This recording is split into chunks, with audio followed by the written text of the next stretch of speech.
প্রিয় প্রণয়িনী সিজন 2 লেখনীতে জান্নাত নুসরাত পর্ব সংখ্যা 21। সাদা সাদা মেঘে থেকে নীল দিগন্তে নিজেদের আধিপত্য বিস্তার করেছে। বাহিরে মেঘের আনাগোনা চলছে, পরিবেশ আগের ন্যায় গরম। ঠান্ডা বাতাসে পরিবেশ একটু শীতল হওয়ার বদলে আরো দ্বিগুণ স্থির গরম হচ্ছে। সেই গরমতা ভেসে ভর করেছে নাসির মঞ্জিলের দ্বিতীয় কন্যা সৈয়দা নুসরাত নাসিরের ওপর। বিরক্তিতে চোখে মুখ কুঁচকে বসে আছে সে। সামনে বসা আহান নিজেও বোকার মতো মুখ বানিয়ে বসে আছে বইয়ের পানে। নিজেই বুঝতে পারছে না তার ভুলটা কি। নুসরাত এমন ক্ষিপ্ত চাহনি বা কেন তার দিকে। কাচুমাচু ভঙ্গিতে যখন বসেছিল আহান তখন নুসরাত শক্ত কণ্ঠে বলে ওঠে, পর এরকম গাধার মতো এই রসায়ন কেমিস্ট্রি এর দিকে তাকিয়ে আছিস কেন? আহান নুসরাতকে ভুল ধরিয়ে দেওয়ার জন্য তৎক্ষণাৎ বলল, রসায়ন কেমিস্ট্রি কি বলে একটা বল, দুইটা তো একই। আহান কথা শেষ করতেই তার কানে ভেসে এলো দাঁত দিয়ে কটমট করা শব্দ। ভুল জায়গায় ভুল কথা বলে ফেলেছে ভেবে জিভলা কাটলো।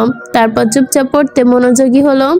মনে মনে ভাবলো, কেন ঠান্ডা এসে পড়েছে পাপির ওপর তার এই রাক্ষসী মহিলার কাছে। তার বাপকেও বলিহারি পড়াশোনার জন্য এদের কাছে পাঠাতে হলো। ইরাম ভাইয়ের কাছে পাঠাইলে কি এমন হইতো? নিজের জিভ কাটলো। আবার দুপাশে মাথা দোলাতে দোলাতে নিজের বুকে মিনমিনিয়ে কণ্ঠে শুধরে নিল, ইরহাম ভাই কিছু পারে নাকি? নুসরাত মোবাইল হাতে চাপতে চাপতে আহানকে উদ্দেশ্য করে বলে, একাদশ অধ্যায় বের কর। আহান একাদশ অধ্যায় বের করলো। নুসরাতকে উদ্দেশ্য করে প্রশ্ন ছিল, তুমি জানো এই অধ্যায় কি আছে? নুসরাত সামান্য চোখ ঘোরালো আহানের দিকে। নিজের মেয়েলি চোখ দুটো দিয়ে ইশারা করে পড়া শুরু করতে বলে। আহান মিনমিন সুরে নুসরাতকে জানে না কি জানে না তা জানার জন্য শুধু একাদশ অধ্যায়ের নাম কি?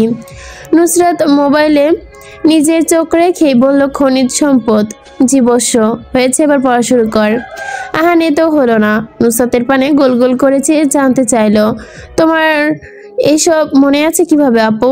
তোর মতো মাথা মোটা পেয়েছি আমি নুসরাত নাসির, যা একবার জীবনে দেখি কখনোই তা ভুলি না। আহান নুসরাতের মতো ভেঙচি কাটলো। তারপর বই পড়ায় মনোযোগী হলো। বইয়ের পাতা উল্টোতে শুরু করলো। কিছুই পড়া মনে থাকে না তার। তাই নুসরাতকে প্রশ্ন করে তৎক্ষণাৎ কলম মুখে ঢুকিয়ে চোখ গোল গোল করে চশমা চোরা নাকের ডগায় নামিয়ে প্রশ্ন করে, হাইড্রোকার্বন কি? নুসরাত মোবাইলের দিকে তাকিয়ে উত্তর দিল, হাইড্রোজেন এবং কার্বন সমন্বয়ে গঠিত জৈব যৌগটি হচ্ছে হাইড্রোকার্বন। এবার তুই পড় বাপ, না হয় আমি লাঠি নিয়ে তোরে পিটামো। আহান নুসরাতের ওপর বিরক্ত হয়ে বই দেখতে ব্যস্ত হলো। অ্যালকিনের রাসায়নিক ধর্মে পটাশিয়াম প্যারাগম্যানের দ্বারা জারণ বের করে একটু চোখ বোলালো। সব মাথার ওপর দিয়ে গেল, যেন নুসরাতের পানে চেয়ে শুধালো, এখানে ইথিনের সাথে পানি কেন যোগ করলো? অন্য কিছু ব্যবহার করতে পারতো। নুসরাত মোবাইল হাত থেকে ফেলে ছুটে রিডিং টেবিলে। আহান কেঁপে ওঠে সেই শব্দে। নুসরাতের দিকে তাকাতে রেগে আগুন হয়ে আছে তার মুখ, তার অক্ষিপটর। কিছু বোঝে ওঠার আগে নুসরাত এক হাতে আহানের ঘাড় চেপে ধরে টেবিলে কয়েকটা লাগিয়ে দিল। রাগে হিসিস করতে করতে বলে, আইনস্টাইনের বাচ্চা, এত প্রশ্ন আসে তোর মাথায় কোথা থেকে? বইয়ে যা আছে তা পড়বি, তা না করে প্রশ্নের পর প্রশ্ন করেই যাচ্ছিস। এইবার মুখ বন্ধ করার নাম নিয়ে। এই সমস্যা কি তোর? পড়তে আসছিস নাকি আমার ইন্টারভিউ নিতে আসছিস? নুসরাত আহানকে ছেড়ে দিয়ে উঠে দাঁড়াতেই আচ্চার মতো করে ধোলাই দেওয়ার জন্য বিছানায় ঝাড়ু খোঁজ করতে লাগলো অক্ষিকঠোর ঘুরিয়ে। নুসরাতের হাতের মার খাওয়ার ভয়ে ততক্ষণে রুম থেকে বই নিয়ে পালিয়েছে আহান। নুসরাত পিছু ফিরে আহানকে নেই দেখে দেখার প্রয়োজনও বোধ করলো না। আগোছে হাতে পুরো রুমে জুড়ে ঝাড়ু খুঁজলো। কাঙ্ক্ষিত জিনিস নাগালে না পেয়ে ধূপ করে শুয়ে পড়লো বিছানার ওপর। চোখ বন্ধ করে গালি দিল ঝাড়ুর উদ্দেশ্য, বালের ঝাড়ু, প্রয়োজনে তুমি কোন চিপায় ঢুইকা যাও। চোখ খুলে ফিরে আহান দরজা দিয়ে উকি দিতে দেখলো। নুসরাত ক্ষীণ চোখে তাকে সাবধান করলো, নিউটনের বাচ্চা, হাতের কাছে পেয়ে নেই তোরে, ডেমোক্রিটাস এর অ্যাটম বানাবো। ইসরাত রুমে প্রবেশ করতে তাই পিছু পিছু রুমে এসে প্রবেশ করলো আহান। এতক্ষণ ভয়ে রুমে প্রবেশ করেনি সে। ইসরাতের সমান হওয়ায় দরুন সামনের দিকে কিছু না দেখায় উকি দেয় পেছনের দিকে। চোখ ভাসে বিছানায় শুয়ে আছে নুসরাত। ইসরাতের রুমের বেহাল অবস্থা দেখে তা গুছিয়ে রাখতে রাখতে শোধায়, আহানকে মেরেছিস কেন? নুসরাত আর চোখে তাকায় ইসরাতের পেছনে। আহান দাঁড়িয়ে থাকতে দেখে লাফ মেরে উঠে দাঁড়ায়। ব্যাঙের ন্যায় লাফিয়ে আহানকে ধরতে যাবে ইসরাত দুহাতে দূরে ঠেলে দেয় নুসরাতকে। চোখ দিয়ে শাসায় সামনে পানা বাড়ানোর জন্য। নুসরাত কোথায় পাত্তা দেয়। অনীহা নিয়ে আবারও এগিয়ে আসে ইসরাতকে শক্ত কণ্ঠে বলে, নুসরাত মার খাবি। নুসরাত নিজেও ইসরাতকে ভেঙচি কেটে বলে, নুসরাত মার খাবি। পর মুহূর্তে নুসরাত চিরচির করে উঠল, খেপা ষাঁড়ের মতো গর্জে উঠল। কি নুসরাত জানিস কি? জিজ্ঞেস করে আমায়। ইথিনের সাথে পানি যোগ না করে অন্য কিছু কেন যোগ করে না? মানে যাতা বললেই হলো। চাচার একমাত্র ছাও, নইলে এর কাম তামাম করে দিতাম। শালা খবিস। আহান মুখ কাচুমাচু করে ইসরাতের পেছনে দাঁড়িয়ে রইল। একটা বাক্য বের করলো না মুখ দিয়ে। পাচ্ছে না নুসরাত ওয়াশরুমের জুতা এনে তাকে পিটায়। তার এসব চিন্তার ভেতরেই ইসরাতের কণ্ঠ ভেসে এলো কানে, তোর করতেই হবে। পড়তে এসেছে, প্রশ্ন তো করবেই। আহান সম্মত জারি করে মাথা ঝাঁকালো। নুসরাতের সব দেখে মুখ ফুলিয়ে শ্বাস ফেলল। এইমাত্র বড়সড় একটা গালি বের হচ্ছিল তার মুখ দিয়ে। নিজের মুখের মধ্যেই তা চেপে ধরে কর্কশ কণ্ঠে বলে ওঠে, ওই বাল করবেই বল। বালের পড়াশোনা কে করে? বালের জাতের পড়াশোনা। আর তার জাতেরও উত্তর দিতে হবে আমাকে। এই আইনস্টাইনের সহকর্মী বলেই নিজের সাথে বিক্রিয়া করে তৈরি করে নিতেই হলো নাকি? যেখানে অ্যালকিন না ব্যবহার করে সকল অ্যাসিড ব্যবহার করে আরেকটি নতুন বিক্রিয়া উৎপন্ন করবে। ইথিনের সাথে sulphuric acid, hydrochloric acid, nitric acid মিশিয়ে বানাবে নতুন এক বিক্রিয়া। তারপর বিক্রিয়ার নাম দেবে বালেস্টেন বিক্রিয়া। হইছে, তাইলে হচ্ছে সবকিছু ব্লাস্ট হয়ে যাবে। ইসরাত রাগে চোখে চেয়ে চল শক্ত ডেকে উঠল, নুসরাত। নুসরাত নিজেও ঝাড়ি মেরে উঠল। চিৎকার করে জিজ্ঞেস করলো কি? ইসরাত আহানকে ইশারা করে হলরুম থেকে বেরিয়ে যাওয়ার জন্য। আহান হলরুমে বেরিয়ে যাওয়ার সময় কার্টুনের মতো মুখ বানিয়ে নুসরাতকে ভেঙচি কেটে দৌড় দিল। নুসরাত পেছনে ষাঁড়ের মতো চিৎকার করছে, দেখছিস ইসরাত, দেখেছিস? এইটুকু বাচ্চা আমায় ভেঙচি কাটে। এই ঘরে তো আগে বড়দের কাছে ইজ্জত ছিল না, আর এখন নেই ছোট বাচ্চাদের কাছে। বাচ্চা পোলাপানা আমার সাথে বেয়াজ্জতি করে। আহান ছেড়েই যেতে ইসরাত দরজার নব ঘুরিয়ে লক করলো। নুসরাতের কথা না শোনার মতো উড়িয়ে দিল। বিছানায় বসতে বসতে অন্য কথা তুললো। মোবাইল হাতে নিয়ে নুসরাতকে ইশারা করে ডাকলো। নুসরাত কাছে গিয়ে ইসরাতের জুতোর একটা অনলাইন শপে ঢুকালো। শুধালো, নিবি? পছন্দ কর। নুসরাত না কুচকালো। জার্মানে সে কিনবে না। ইসরাত পেজ স্ক্রল করতে করতে শুধালো, তাহলে কি করবি? নুসরাত বিটকেল মার্কা হাসি দিয়ে বলে উঠল, টাকা দিয়ে দে। ইসরাত মাথা নাড়ল। মোবাইল স্ক্রিনে আবারও চোখ ফেরাতে কালো কালারের একজোড়া হাই হিল নজর কাড়ল। কমেন্ট করলো প্রাইস। নুসরাত পাশে বসে ইসরাতকে উদ্দেশ্য করে গম্ভীর গলায় বলল, এখন এসে বলবে চিপায় আসুন ম্যাম। ইসরাত নুসরাতের কথায় উত্তর দিল না। কিঞ্চিৎকাল অতিবাহিত হওয়ার পর পেজের মহিলা লিখলেন, ইনবক্সে আসুন। নুসরাত চুপটি বাজিয়ে মৃদুর সহিত বলল, দেখেছিস, বললাম না বলবে চিপায় আসুন। গতকাল রাতে নুসরাতের সাথে ঘুমিয়েছিল ইসরাত। সকাল থেকে নুসরাতের দেখা নেই। নুসরাতের বিড়াল মানে বন্ধু কচি ও নুসরাতকে খুঁজে মিউ মিউ করে সারা বাড়ি মাথায় তুলেছে। ইসরাত সারা বাড়ি জুড়ে অনেকক্ষণ নুসরাতকে খোঁজ করলো, কোথাও পেল না। তারপর হয়রান হয়ে বসে ধূপ করে সোফার ওপর। বিড়ালও এসে ইসরাতের পাশ ঘেঁষে বসে পড়ল। পায়ের কাছে কাচুমাচু করে শুয়ে আরাম করে। ইসরাত বুঝে বিড়ালটা কোলে তুলে নিয়ে আবারও এক পলক কিচেনের দিকে চেয়ে দেখলো নুসরাত আছে কিনা। নেই। সে নুসরাতের উপস্থিতি না দেখে বিড়ালটা কোলে তুলে নিতে অগ্রহ হলে লনের দিকে। এর মধ্যে বাড়িতে এসে উপস্থিত হয় আহান। স্বাস্থ্য ভালো হওয়ার দরুন তাড়াতাড়ি হেঁটে আসে ঘেমে গিয়েছে মোটা তাজা শরীর। ইসরাত এক হাতে বিড়াল চেপে ধরে নিজের সাথে, অন্য হাত বাড়িয়ে দেয় আহানের গাল স্পর্শ করে। শান্ত শান্ত কণ্ঠে জিজ্ঞেস করলো, কি হয়েছে? আহান হাঁটুতে হাত চেপে ঝুঁকে শ্বাস ফেলল। শ্বাস প্রশ্বাস চলাচল স্বাভাবিক হতেই মৃদু শব্দে আওড়ালো। নুসরাত আপুকে আরশ ভাইয়া কাঁধে তুলে নিয়ে যাচ্ছে। ইসরাত ঠোঁটে ঠোঁট চেপে হেসে উঠল। ভুরুক্ষেপহীন গলায় জানতে চাইলো, তো? আহান শব্দ করে শ্বাস ফেলল। এখনো হয়রানি দূর হয়নি তার। ইসরাতের হাতে বিড়ালের দৃষ্টিপট পড়তেই সাবধানে দুহাত ধরে চলে গেল। এতক্ষণ সে দেখেনি বিড়ালের উপস্থিতি এখানে আছে বলে। বিড়ালের সংস্পর্শে তার নাক মুখ কুচকায়, একটু সতর্কতা অবলম্বন করে। দূরত্ব রেখে মিনমিন করে শুধালো, আপু তোমার চিন্তা হচ্ছে না? ইসরাত নির্দ্বিধা কণ্ঠে সামান্য ভুরু কুচকে জানতে চাইল, তা হবে কেন? আহান ইসরাতকে ভালো করে বোঝানোর জন্য চোখ বড় বড় করে আওড়ায়। আপুই, তুমি মনে হয় আমার কথা বুঝতে পারোনি। আরশ ভাই নুসরাত আপিকে কাঁধে তুলে নিয়ে গেছে। ইসরাত এবার নিরর্থক অভিমান পোষণ করলো। দুকাত শত করে উত্তর দিল, নিয়ে যেতেই পারে ভাইয়ার মিসেস সুনি, এখানে আমাদের ঢোকা বেমানান। আহান ইসরাতের শেষ কথা শুনল না, মুখ ঝামটা মেরে চলে গেল বাড়ি ফিরে যাওয়ার জন্য। এই আপি বুঝেও না কিছু, এত করে বোঝাতে চাচ্ছি আপিকে তুলে নিয়ে গেছে, চিন্তা করো। হে হে হেসে উড়িয়ে দিচ্ছে। হাতের মুঠোয় আটকালো কিছু অনুভূতি। হাত জিমিয়ে উঠল নুসরাতের। হাত নাড়ানোর চেষ্টা করলো, কিন্তু একদিন তো নড়াতে পারলো না এই এক স্থান থেকে। চোখ খুলে সামনে তাকাতেই কোনো আলোক রশ্মি দেখা পেল না সে। মাথা তুলে আশেপাশে চোখ বোলালো। ঘাড়ে অস্বাভাবিক ব্যথায় ঘাড় নাড়াতে প্রায় অক্ষম সে। অনাকাঙ্ক্ষিতভাবে মুখ দিয়ে বেরিয়ে আসলো কিছু ব্যথাতুর শব্দ। চোখের পাপড়ি ঝাপটালো দুই একবার। চোখ বন্ধ করে শুয়ে আসতে সবকিছু যেন পরিষ্কার হয়ে আসলো তার নাকে। এক ভ্যাপসা গন্ধও লাগলো। ছোট ছোট চুলগুলো ঘামের সাথে আটকে গেছে, যার কিছু অংশ নাকে আর কিছু অংশ চোখে উড়ে পড়েছে। নুসরাত বেমালুন ভুলে বসে আছে, তার হাত বাঁধা। আবারও চুল সরানোর বৃথা চেষ্টা করলো সে, নাড়াতে পারছে না, আটকে যাচ্ছে বারংবার। চুল নাকের ভেতরে ঢোকার কিছু একটা হচ্ছে। নুসরাত হাঁসফাঁস করে উঠল। হাত খোলার চেষ্টা করলো, হলো না। এবার হাত পা নড়াতেই যেন বাধা চেয়ারে। দীর্ঘশ্বাস ফেলল সে। এক হাত মহাবিপদে পড়েছে সে।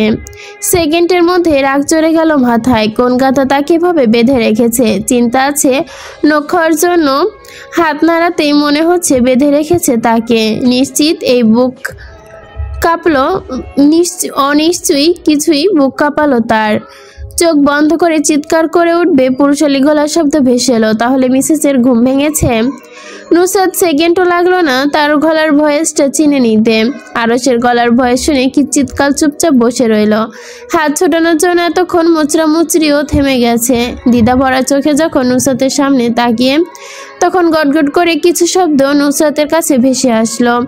তিনি সান্নিধ্য করার উপস্থিতি পেতেই শক্ত হয়ে আসলো বুক, পুরো মেয়েলি সরিল। ঠোঁট দিয়ে ঠোঁট চাপলো। নিজের স্বাভাবিক করার জন্য মনে মনে শুকরিয়া আদায় করলো। আলো জ্বালানোর নয় বলে। নুসরাতের শুকরিয়া আদায় শেষ হতেই রুম জুড়ে চলে ওঠে তীব্র আলোর রশ্মি ছটা, চোখ খিচে বের হয়ে আসার মতো। চেয়ারের পেছনে কিছুটা সরানোর জন্য গা এলিয়ে ধাক্কা দিতেই, ব্যালেন্স হারিয়ে ফেলতেই আরশ একটানে টেনে ধরল। ধারালো পুরুষালী চলে হাত বুলিয়ে নিয়ে হাসলো সামান্য। নুসরাতের পায়ের ভারসাম্যর পরিমাণে চেয়ে চেয়ারটা পেছনে সরে গেছে একটু বেশি। নুসরাত চোয়াল ঝুলে গেল। চুপসানো মুখে তখন কিছু বলতে নেবে আরশ হাত তুলে থামিয়ে দিল। উজ্জ্বল শ্যামলা মুখখানা কালো করে সোজাসুজি প্রশ্ন ছুড়ল, কারোর সাথে পরক্রিয়ায় লিপ্ত ছিলি? নুসরাত চোখ উল্টালো। আরশ ভেঙচি কেটে ঠোঁট নাড়িয়ে কিছু বলতে নেবে আরশ স্টেপ মেরে দিল নুসরাতের মুখে। অনীহা নিয়ে দু হাত ওপরে তুলল আর মোড়া ভাঙানোই নুসরাতের ঠাট্টা করে বলল, তোর কথা শুনতে ইচ্ছা করছে না, তুই না হয় চুপ করে থাক। নুসরাত চোখ বড় বড় করে আরশের পানে তাকিয়ে। আরশ নিজের বলিষ্ঠ এক হাত বাড়িয়ে আঙুল দিয়ে নুসরাতের গাল স্পর্শ করে। ছোট ছোট চুলগুলো সরিয়ে দিতে দিতে নিজের কথার সুর বদলে ফেলে, ভিন্ন স্বরে বলে, তোর চুলগুলো আমি ঘৃণা করি। নুসরাত কপালে ভাঁজ ফেলে চুপচাপ লক্ষ্য করলো তার সামনে বসে সুঠামদেহী লোকটাকে। মনের ভেতর যেন অজানা এক ভয় বাসা বেঁধেছে তার। আরশ তা দেখে হেসে ফেলল, আর তাতেই যেন গালের বাপাস দিয়ে গর্তের সৃষ্টি হলো। হাসতে হাসতে যখন টেপ খুলে দিবে নুসরাতের মুখ থেকে, ইরহাম এসে প্রবেশ করলো সেখানে। অবাক নয়নে দুজনের দিকে দেখে চোখ বোলালো। তার পিছু পিছু প্রবেশ করলো মাহাদি, কপালে এখনো প্লাস্টার স্থায়ী তার। দুজনেই বোকার মতো দাঁড়িয়ে লক্ষ্য করলো আরশের হাসি। গতকাল এই লোক তো তাদের দুজনকে যা হয়রানি করিয়েছে এই মহিলার জন্য, আর আজ এই লোকই হে করে রুম কাঁপিয়ে হাসছে বইয়ের সামনে বসে। এই দুজনের সমস্যা কি? সবাইকে টেনশনে দিয়ে মারবে, কিন্তু তাদের কিছু হবে না, দুজনই এনজয় করবে। তাদের অবাক হওয়া লক্ষ্য করে কানে ভেসে আসলো নুসরাতের কর্কশ কণ্ঠ। সে বলেছে, হয়েছে আর হাসবে না। একটা মানুষের হাসি এত বাজে কিভাবে হয় তা আপনাকে না দেখলে বুঝতে পারতাম না। আরও দীর্ঘশ্বাস ফেলে, তারপর আবারও হাসিটা আরও দীর্ঘ করে। নুসরাতের কথায় সে ভ্রুক্ষেপ করে না, নিজ মনে হাসলে অনেকক্ষণ, অতঃপর নড়ে চড়ে বসে।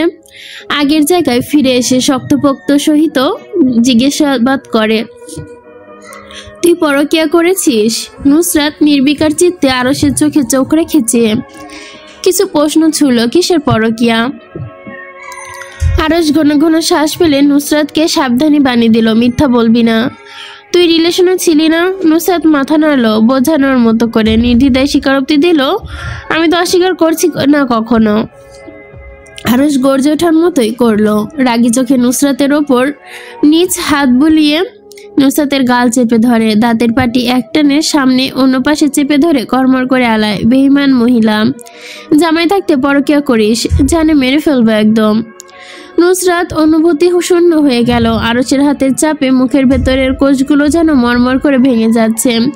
তবুও তার পরকিয়া না করা মুখটা নাড়ালো, চোখ দুটো উল্টে আরশকে ভেঙে নুসরাত ভাঙা ভাঙা শব্দে বলে ওঠে, জানে মেরে ফেলবো একদম। কথা শেষ হওয়ার আগে জোরে চাপ পড়ল নুসরাতের গালে। ব্যথায় চোখ খিচে নেয় সে, তবুও আরশের বিন্দুমাত্র যেন ভ্রুক্ষেপ নেই। ইরহাম আর মাহাদি চোখের ইশারায় বের করল রুম থেকে। তারা বের হতে আরশ রাগে হিসিস করতে লাগলো, মরা শখ জেগেছে তোর? একদম যেন মেরে ফেলবো নুসরাত, দেখবি না তুই আমার সামনে? বেয়াদব মহিলা, জামাই থাকতে পরকিয়া করিস? নুসরাত অবাক কণ্ঠে জিজ্ঞেস করলো, কে জামাই? আরও শীতল কণ্ঠে নুসরাতকে কিছুটা হুঁশিয়ারি দিয়ে বলে উঠল, আমি। তখন তার স্থায়ী গালে নুসরাতের ব্যথা সহ্য করতে না পেরে নিজের মাথা দিয়ে আরশের মাথায় আঘাত করার চেষ্টা করে। রাগী কণ্ঠে চিৎকার করে বলে উঠল, তুই আমার টুটটুটের স্বামী।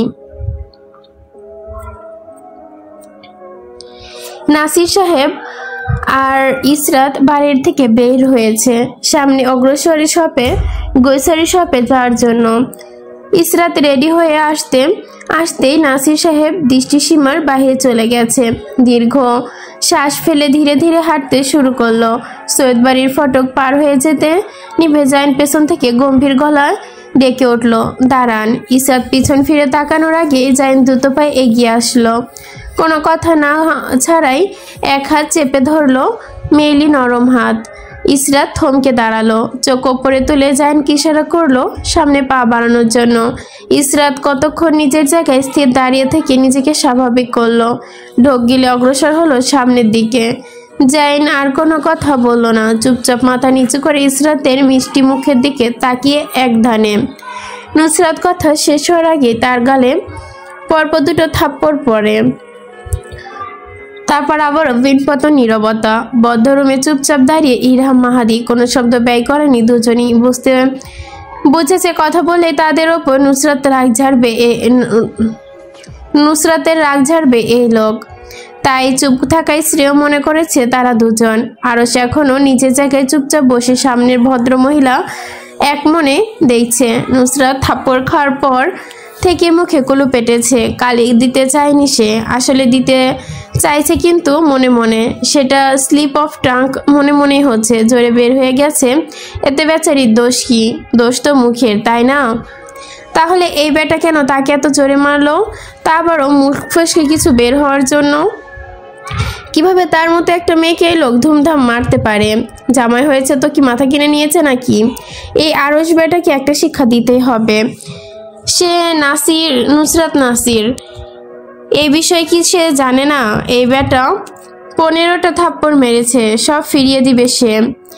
গালিগালাজ শব্দ পছন্দ করে না আরশের। সে নিজেও গালে থেকে হাত দিয়ে আবার কেউ গালি দিতে পারে সেটাও পছন্দ করে না। এতে তার প্রচুর রাগ হয়। বর্তমানে চোখের সামনে নিস্তব্ধ বসে আছে নুসরাত কি চিৎকার। পূর্বের গালি শুনে রাগে বিরক্তিতে এতটাই হচ্ছে যে এতেই যেন মহা বিরক্ত সে। হ্যাঁ, রাগ হচ্ছে না, কিন্তু বিরক্ত আসছে এই বেয়াদব মহিলার ওপর। সূক্ষ্ম গলায় ভেজানো ঢোক গিলল, তাতে গলার অ্যাডামস অ্যাপল ওপর নিচ বিট করলো। নিষ্পলব চোখে স্থির চেয়ে তাকালো বাজ পাখির ন্যায় মেলি মুখখানার দিকে। থাপ্পড় খাওয়ার জন্য গালটা দাগ পড়েছে, সেটা বারবার চোখ ঘুরিয়ে নিয়ে দৃষ্টি আবদ্ধ হলো। নুসরাত বসে থাকতে থাকতে বিরক্ত হলো। এতক্ষণ ধরে চুপচাপ বসে থাকতে এর মনে এই আজ সারাদিন এইভাবে বসে থাকতে হবে, তাই নিজেকে বদ্ধ রাখা মুখটি খুলল কষ্ট করে। গাল দুটো অসর হয়ে গেছে তার। নিজের রাগ ভেতরে চেপে সোজাসুজি প্রশ্ন জুড়ল সে, এই ভাই আপনার সমস্যা কি? আরশ কথা বলল না।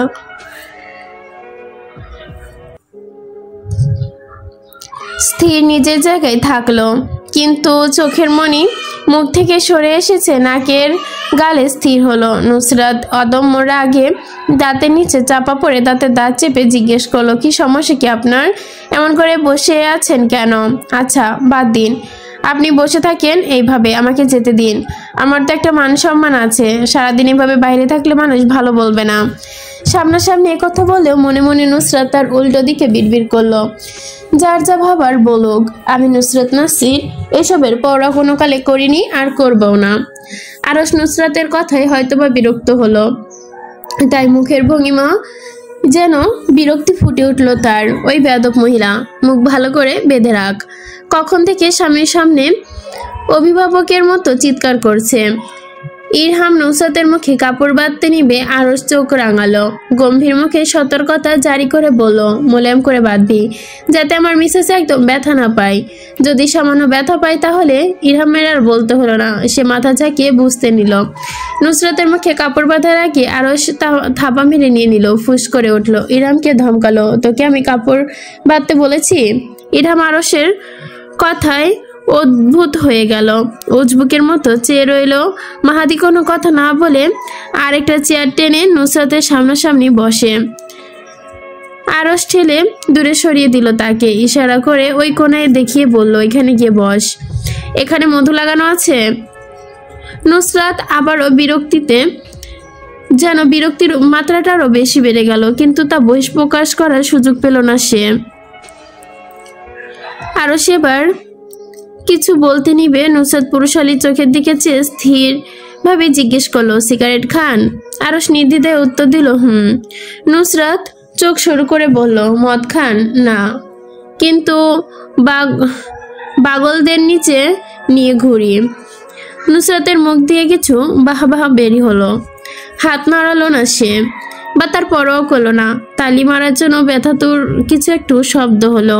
আবারও প্রশ্ন করলো, আর কি বগলের নিচে নিয়ে ঘুরেন আপনি? মেয়ে মানুষের বগলের নিচে নিয়ে ঘুরি। নুসরাত কি জিৎকাল আরশকে অবলোকন করে, অতঃপর মিষ্টি স্বরের সাথে পরিপূর্ণভাবে কণ্ঠে আওলায়, হাতে ব্যথা পাচ্ছি, খুলে দিন। আরশ ইরহামের ভুরু দিয়ে ইশারা করে গম্ভীর কণ্ঠে বলে, খুলে দে। ইরহাম অবাক কণ্ঠে জিজ্ঞেস করে, খুলে দিব? আরশ শ্বাস ফেলে, চোখের ইশারায় বলে, খুলে দে। ইরহাম হাতের বাঁধন খুলে দিতে আরশ থামিয়ে দিল, অবজ্ঞা নিয়ে দুহাত আওড়ালো, হাত খুলে দিস না। ইরহামের দড়ি হাতে থাকা অবস্থায় থমকে গেল কিছুক্ষণ। সোজা হয়ে দাঁড়িয়ে অবাক কণ্ঠে জিজ্ঞেস করলো, কেন? আরশ নিজের ক্লিন সেভ করা ধারালো চলে হাত বুলিয়ে গম্ভীরভাবে আওড়ায়, খুলে দিলেই ফড়িংয়ের মতো তিরিং বিরিং করবে। এর চেয়ে ভালো এভাবেই বাধা থাকুক, শান্তশিষ্ট দেখতেই ভালো লাগছে আমার মিসেসকে। নুসরাত ফ্যাটিং করে চিৎকার করল। আরশকে তাচ্ছিল্য নিতে না পেরে দাঁতে দাঁত চেপে কটমট করে বলে উঠল, আমি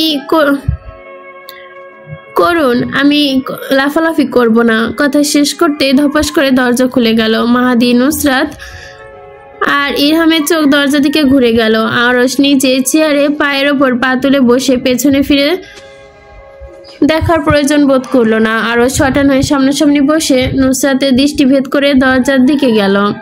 ও কিছু কি মারা দেখতেই ও কিন্তু অক্ষিপুটের পর্যন্ত পৌঁছালো না। ওপাশে পা বাঁধা ভুলে গেছে সে। টনক নড়লো, তার তো পা বাঁধা। আরসের দিকে করুণ চোখে তাকিয়ে উঠলো। আরস ভাই দেখবো। আরস আড়াআড়ি হাত বেঁধে চোয়াল শক্ত করে নুসরাত সামান্য কপাল কুঞ্চিত করে। কে এসেছে তা দেখব। আরস গম্ভীর কণ্ঠে বলল, দেখা দরকার নেই, আমাকে দেখ। নুসরাত তৎক্ষণাৎ গতিতে কথার পিঠে কথা ফিরিয়ে দিল। আপনাকে দেখার কিছু নেই, গত 1 ঘন্টা যাবত আপনাকে দেখছি, দেখার মতো বিশেষ কিছু খুঁজে পাইনি। আরস চোখ বড় বড় করে ধমক দিয়ে বলে। পেছনে কথায় থেমে গেল। ঘাড় ঘুরিয়ে সামান্য তাকাতেই আবির কেমন হতবিম্বল হতে দাঁড়িয়ে থাকতে দেখে কপাল ভাঁজ পড়ল আরসের। আবির নুসরাতকে চেয়ারে বসা অবস্থায় দেখে অবাক হয়। না চাইতেও মুখ দিয়ে বেরিয়ে আসলো, তুমি? আরস ঝটপট আবিরকে শুধরে দিয়ে বলে ওঠে, what are you call her ma'am. Abir মাথা নিচু করে আরসের কথার প্রত্যুত্তর করলো, কিন্তু স্যার। আরস কথা কেটে দিয়ে বলে ওঠে, কোনো কিন্তু না, ম্যাম বলবে ওকে। নুসরাত আবিরের চুপসানো মুখের দিকে তাকিয়ে হে হে করে হেসে উঠল। নুসরাতের এমন হাসির মানে আরস খুঁজে পেল না। আবির নুসরাতের দিকে চোখ তুলে তাকাতে আরস ধমকে উঠল, ওর দিকে চোখ তুলে তাকাচ্ছ কেন? চোখ নিচের দিকে রাখো। আবির মিনমিন করে উঠল, ওকে স্যার। নুসরাত হাসতে হাসতে দেখলো আরস বিরক্ত হলো। ইরহাম ঢোক গিলে নিল। ইরহাম জি ভাই বলতে আরস বলল, যাকে লাঠি নিয়ে আয়। এই মহিলাকে দুঘা মনে হচ্ছে দিতেই হবে, দাঁতগুলো ঠোঁটের ভেতরে নয়তো ঢুকবে না। নুসরাত আরসের কথায় থামলো না, দ্বিগুণ হেসে উঠল। আবিরের বেচারা মার্কা মুখ দেখে নুসরাতের ইচ্ছে করছে মাটিতে গড়াগড়ি খেয়ে হাসতে। নিজাম শিকদার আর সুফি খাতুনের ঝগড়া লেগেছে জামপেশ এক প্রকার। সেটা জমে ক্ষীর হওয়ার মতো। ঝগড়া লাগার কারণ কেউ জানে না। সৌরভী ঝগড়া থামানোর চেষ্টা করলো, কিন্তু থামলো না। দুজনের কথার তোপে পারছে না সৌরভী। আহান সুফি খাতুনের পাশে দাঁড়িয়ে ঠোঁটে ঠোঁট চেপে হাসছে মুচকি মুচকি। ঝগড়া দেখলে তার ভালোই লাগে, তাই সে ওইটার মজা লড়ছে। গতকাল তার গাছের ফুল চুরি করা নিয়ে আবারও ঝগড়া লেগেছে দুজনের মাঝে। আহান বাড়ির বাইরে বসার জন্য চেয়ার পাতা এখান থেকে একটা চেয়ার এনে বসলো। টান টান উত্তেজনা এই ঝগড়ায়। মাঝে মাঝে মুখ দিয়ে শব্দ বের করে চিয়াপ আপ করছে। সৌরভী বুঝে গেছে আজ আর ঝগড়া থামবে না। এই দুজনকে থামাতে গিয়ে বিনা কারণে এনার্জি নষ্ট করে লাভ নেই। আহানের মতো গালে হাত দিয়ে মনোযোগ দিয়ে ঝগড়া দেখায় ভালো মনে করলো সে। নিজাম রাগে চিৎকার করলেন, আপনাকে না করার পরেও আপনি আমার কাছে হাত দিয়েছেন। সুফি খাতুন তার থেকে দ্বিগুণ চিৎকার করে বললেন, দিয়েছি, বেশ করেছি। গাছগুলো বাহিরে রাখেছিস কেন? আমি দিবই দিব। নিজাম শিকদার খুদে হিসিস করে জ্ঞানশূন্য হয়ে বললেন, তো কি গাছগুলো বাড়িতে ঢুকিয়ে রেখে দিব? হ্যাঁ রাখুন, আমরা কি না করেছি গাছ বাড়িতে রাখতে? সুফি খাতুন মুখ ঝামটা দিয়ে চলে গেলেন। আহার নিচেও পাতা চেয়ার তুলে নিয়ে নানির পেছনে যেতে যেতে নিজাম শিকদার মুখের উপর গট করে দরজা লাগাতেও ভুলল না।